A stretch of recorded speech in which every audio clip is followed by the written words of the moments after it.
Ever receive a photo that has a phone number written on it? You don't need to type it manually. Your Samsung Galaxy S25 Ultra can detect and save it for you in just a few taps. Here's how it works. Open Gallery app and then select the photo that contains the phone number. Now tap the text extraction icon at the bottom right of the screen. Your phone will instantly scan the text in the image. If your phone detects a number, just tap on it. Tap three dots icon and then select Add Contact.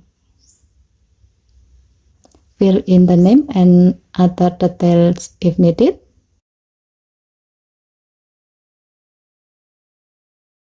And then tap Save. By using this feature, you can easily save a phone number from an image without typing anything. Okay, thank you for watching.